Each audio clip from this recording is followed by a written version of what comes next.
लिख लो, when y equal to fx is known, when y equal to fx is known, how we deal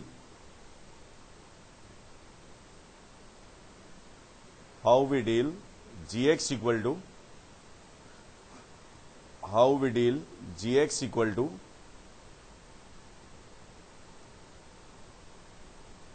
f bracket x,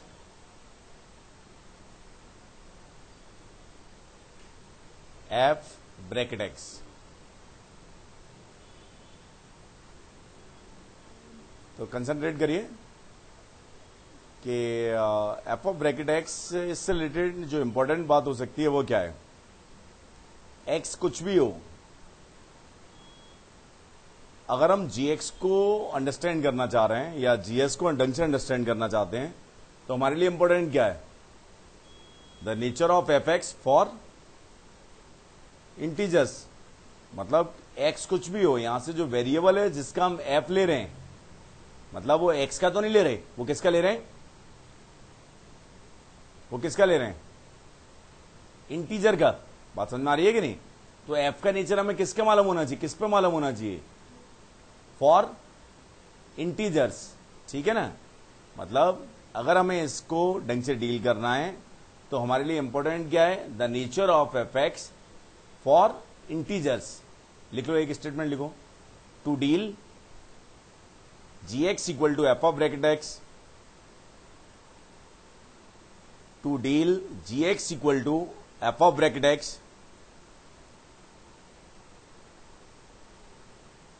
to deal gx equal to f of bracket x, we concentrate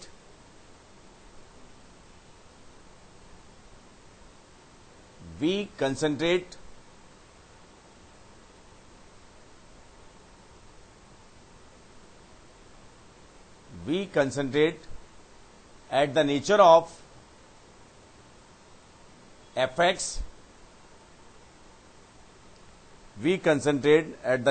fx, for integers,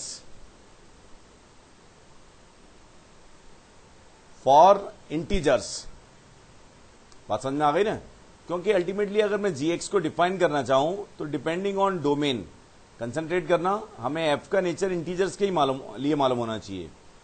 मान लो domain में है कुछ point 0 से लेके आगे तक, तो x greater than equal to 0 less than 1 के लिए gx किसके इक्वल होगा, f ऑफ 0। बात समझ में आ गई कि नहीं है। एंड x अगर ग्रेटर देन इक्वल टू 1 है और लेस देन 2 है तो किसके इक्वल होगा gx, f ऑफ 1। तो ये सब पैरेलल लाइन्स हैं, पैरेलल टू एक्स एक्सिस। अगर x greater than equal to 2 less than 3 होगा तो ये किसके इक्वल होगा, f ऑफ 2। बात समझ में आ रही है कि नहीं। ढंग से लिख लो, इसे भी आसान है ये कंपेरेटिवली।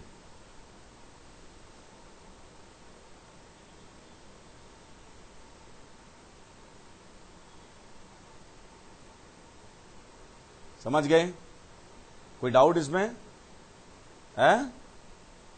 अब ध्यान से देखना है, इसका मतलब एक स्टेटमेंट ये भी आपको लिखना चाहिए कि जो gx की रेंज होगी वो क्या होगी, subset of f of n, मतलब वेयर n इज इंटीजर। इसकी रेंज में क्या एलिमेंट आ सकते हैं, f ऑफ n से जो हमारे पास सेट ऑब्टेंड होगा वेयर n इज इंटीजर, तो रेंज क्या होगी, उसी का सबसेट। नोट कर लो, range of gx must be the subset of set A obtained by f of n, where n is element of I।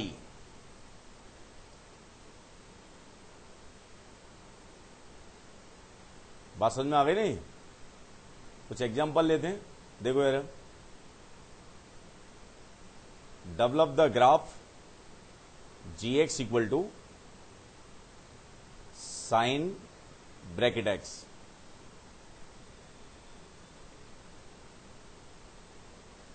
In 0 to 4 में ही कर लेते हैं, मैं ही करता हूं। देखो यार 0 to 4 में क्या होगा, ये कैसे आएगा? अगर x greater than equal to 0 less than 1 आएगा तो कितना आएगा? ये जी एक्स किसके इक्वल होगा? है साइन ऑफ 0 दैट इज 0। अगर एक्स हमारे पास ग्रेटर देन इक्वल टू 1 होगा और लेस देन 2 होगा तो किसके इक्वल होगा? ये है साइन ऑफ 1। बात समझ में आ रही है कि नहीं? और अगर x greater than equal to 2 and less than 3 होगा तो ये किसके इक्वल आएगा? Sine of 2।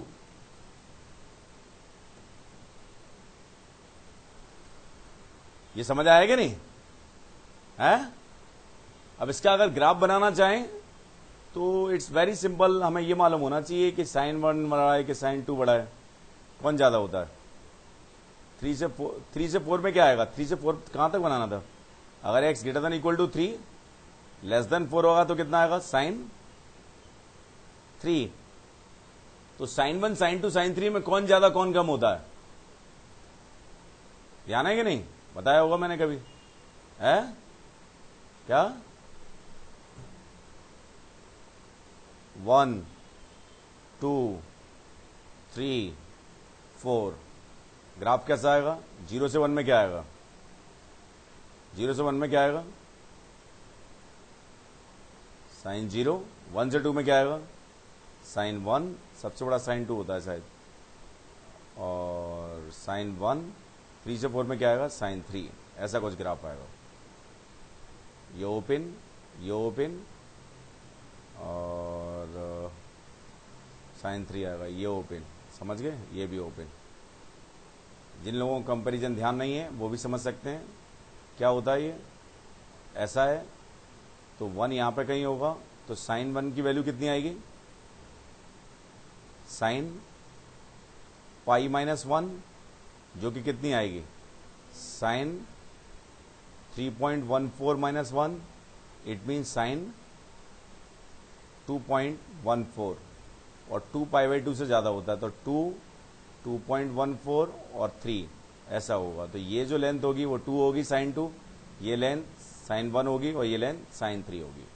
समझ गए कि नहीं? बात समझ में आ गई कि नहीं? ये कराया भी होगा मैंने पहले कभी। समझ आ गए? ठीक है कि नहीं? तो इट्स वेरी सिंपल, इसमें कोई टेंशन है नहीं। कभी भी अगर हमें g x equal to f of bracket x चाहिए तो एफ का नेचर किसके लिए चाहिए? Only for integers. बात समझ में आ गई ना? है?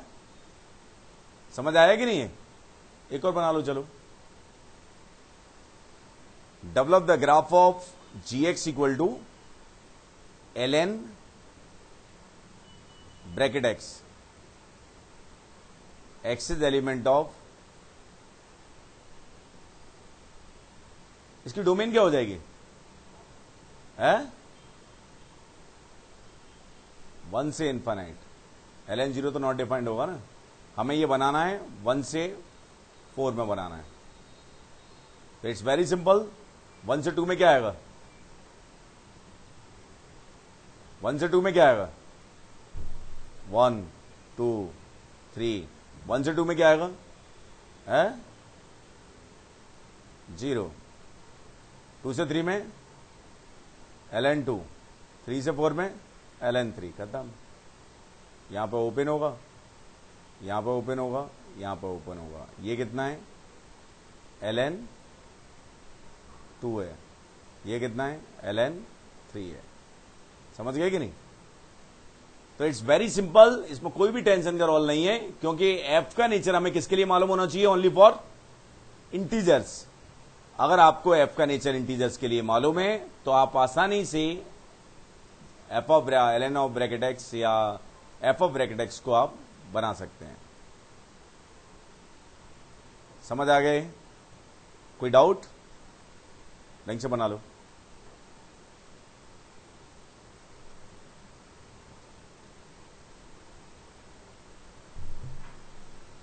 ढंग से लिखिए और जल्दी लिखिए।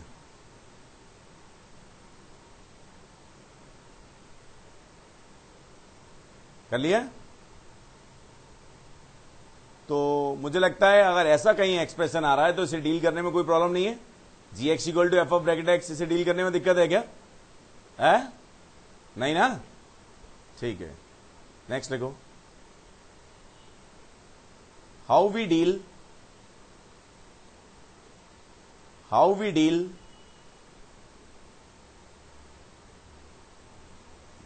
Bracket y equal to fx when y equal to fx is known, when y equal to fx is known।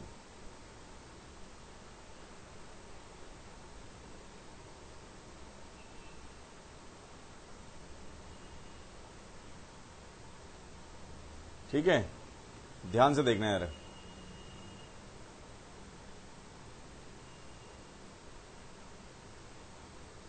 Bracket y equal to f x को कैसे डील करेंगे हम, बताइए। पहली बात, फंक्शन की डेफिनेशन ध्यान हो तो it is not a function. ध्यान से सुनना, अगर एफ एक्स की वैल्यू 1 है तो ब्रैकेट एक्स की वैल्यू कहां से कहां तक जाएगी? है 0 से 1। तो पहली बात जो मोस्ट इंपॉर्टेंट बात है भाई, ब्रैकेट देखते ही मेरे दिमाग में स्ट्राइक करता है कि आउटपुट क्या आएगा? इंटीजर। तो इसे देखते ही जैसे mod y equal to f x के लिए फर्स्ट बात क्या स्ट्राइक की थी? This relation is defined only for the values of x when f x is non negative. मतलब जब एफ एक्स हमारे पास नॉन नेगेटिव है, ग्रेटर देन इक्वल टू 0 है, तभी ये डिफाइंड था।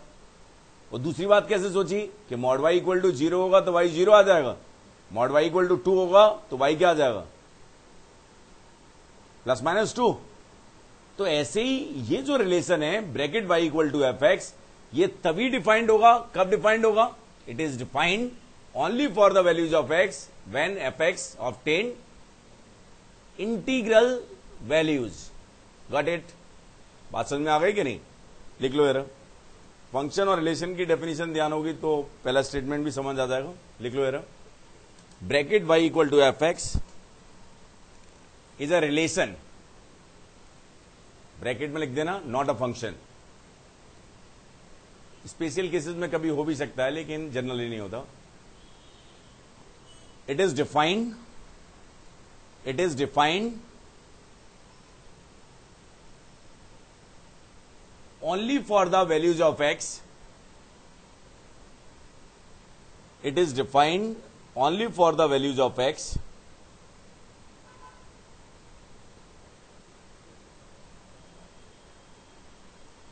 it is defined only for the values of x when fx obtained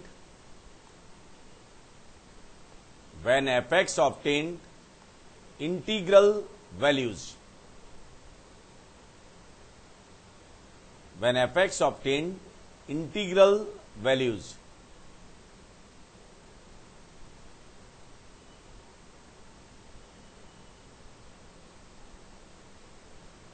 when fx obtained integral values, समझ गए ना?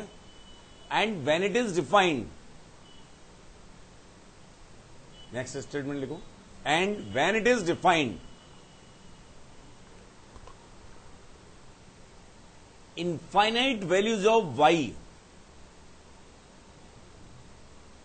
infinite values of y are possible, infinite values of y are possible lying between two consecutive integer, lying between two consecutive integer, one side close and one side open। ये भी लिख लो, one side close and one side open। एक example भी देख लो तो उससे समझ में आ जाएगा। मान लो कभी एफ एक्स की वैल्यू क्या है, ढंग से तो बताऊंगा, ये एक एग्जाम्पल 4 है तो ये डिफाइंड होगा, तो ब्रैकेट वाई कितना आ जाएगा? 4। तो ये बताना चाह रहा हूं कि वाई की पॉसिबल वैल्यू क्या आएंगी? Greater than equal to 4 and less than 5। तो ये कितनी वैल्यूज आई हैं y की? किसी x के लिए, लेट x0 के लिए एफ ऑफ x0 कितना आ गया? 4 आ गया। तो इस x के लिए डिफाइंड है, तो इसके लिए ब्रैकेट y कितना आया? 4 आया। तो y कहां से कहां तक लाई कर रहा है? 4 से 5 तक। 4 पे क्या है? क्लोज है, एक साइड क्लोज है और एक साइड ओपन है। समझ गए ना? ये समझ आया कि नहीं? ठीक। अब एक एग्जांपल लिखो यार ढंग से। If x is element of 0 close to 2 pi close. अभी मेन फोकस फंक्शन रिलेशन, वो बात तो समझ में आई गई होगी। अगर नहीं आई है तो भी कोई दिक्कत नहीं है, जिन लोगों ने फंक्शन की डेफिनेशन नहीं सीखी है। x is element of 0 close to 2 pi close, then develop the graph of relation bracket y equal to sin x। मैं थोड़ा सा इसे डिटेल में बताऊंगा, ध्यान से देखना है। मैंने क्या किया, y equal to sine x को मैं ढंग से जानता हूं, आप भी जानते हैं। ये 0 है, तो ये कब डिफाइंड होगा? x इक्वल टू 0 पे क्या आएगा? डिफाइंड होगा कि नहीं होगा? यस, क्योंकि y की वैल्यू क्या आ रही है? 0। तो कितना आ जाएगा? Bracket y equal to 0। क्या पाई बाई 4 पे डिफाइंड होगा? नहीं होगा। फिर कब डिफाइंड होगा? पाई बाई 2 पे। जब जब साइन एक्स से आउटपुट क्या आएगा? इंटीजर, तब तब डिफाइंड होगा। तो ब्रैकेट y कितना आएगा? 1। फिर किस पे डिफाइंड होगा? पाई पे। तो पाई के लिए ब्रैकेट y कितना आ जाएगा? 0 अगेन। फिर इसके बाद कब डिफाइंड होगा? x इक्वल टू है 3 पाई बाई 2। इसके लिए कितना आएगा ब्रैकेट y? है -1। इसके बाद कब डिफाइंड होगा? x इक्वल टू 2 पाई पे। तो इसके लिए ब्रैकेट y कितना आएगा? 0। समझ आया ना ये? है? अब कंसंट्रेट करना। अगर x 0 है, ब्रैकेट y 0 है, तो y क्या आया? Greater than equal to 0 and less than 1। Bracket y जब मेरे पास 1 आया तो y कितना आएगा? Greater than equal to 1 less than 2। जब ब्रैकेट y 0 है तो y कितना आएगा? Greater than equal to 0 less than 1। Bracket y -1 है तो y कितना आएगा? Greater than equal to -1 less than 0। And bracket y 0 है तो y greater than equal to 0 and less than 1। समझ गए ना? ठीक है। अब मैं इसी ग्राफ में बना रहा हूं क्योंकि मेरे पास कलर दूसरा है। आप इसमें भी बना सकते हैं, अलग भी बना सकते हैं। x इक्वल टू 0 पर y कहां से कहां तक जा रहा है? 0 से 1। बाद में ओपन क्लोज लगाऊंगा। यहां 1 से 2, पाई पे 0 से 1, 3 पाई बाई 2 पे -1 से 0, 0 से 1। ये क्या आ रहा है? यहां पर ओपन होगा, यहां पर ओपन होगा, यहां पर ओपन होगा, यहां पर ओपन होगा, यहां पर ओपन होगा। समझ गए ना? इस पॉइंट के कोऑर्डिनेट्स कितने हैं? Pi by 2, 2। ये सेटिस्फाई नहीं करेगा, लेकिन पाई बाई 2, 1.9 सेटिस्फाई करेगा। तो 1.9 का ब्रैकेट कितना आ जाएगा? 1। और पाई बाई 2 पे वैल्यू कितनी आएगी? 1। समझ आ गए? ठीक है कि नहीं? बात समझ में आई कि नहीं? ढंग से बना लीजिए और तरीका भी समझ में आ गया होगा। जो मैंने स्टेटमेंट लिखा है वो ही समझ में आ गया होगा।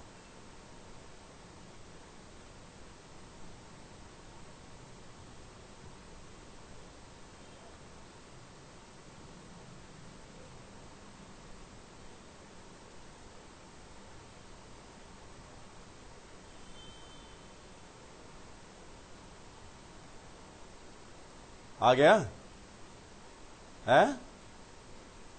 नहीं आया? अब ध्यान से सुनना, कंक्लूड कर रहा हूं तीनों को। क्या समझ आ गया? y equal to f x मुझे नोन है और मैं इंटरेस्टेड हूं g x equal to bracket of f x में, या g x equal to f of bracket x में, या bracket y equal to fx में, तो इससे थोड़ा अंडरस्टैंडिंग ब्रैकेट की बढ़ेगी आपकी। ढंग से देखना कैसे, मैंने आपको क्या बताया, फर्स्ट के लिए हमें ये मालूम है कि जो आउटपुट होगा वो हमेशा इंटीजर होगा। gx की रेंज में क्या आएंगे, integer. It mean gx range of gx must be the subset of integers.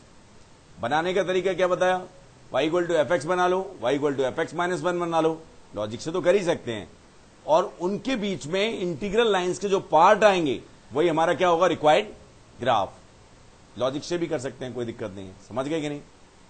Second के लिए क्या बताया, इट इज द, जो जिन वेरिएबल्स का हम क्या ले रहे हैं, एफ ले रहे हैं, वो वेरिएबल क्या है, वो वेरिएबल इंटीजर हैं। एक्स तो कुछ भी हो सकता है, तो इसको डील करने के लिए एफ का नेचर हमें किस पे मालूम होना चाहिए, इंटीजर्स पे, और फिर अकॉर्डिंग टू ब्रैकेट की डेफिनेशन है उससे कर लेंगे। थर्ड वन, ब्रैकेट को देखा हमने और स्ट्राइक क्या किया, आउटपुट हमेशा क्या आता है यहां से, इंटीजर।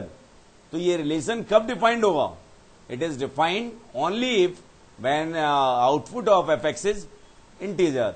और व्हेन इट इज डिफाइंड, तो how many values of y are possible, infinite, lying between two consecutive integer, one side closed and one side open. It's a relation, not a function. बात समझ में आ गई है, ढंग से आ गए, कोई डाउट, सही तरह से आ गया ना।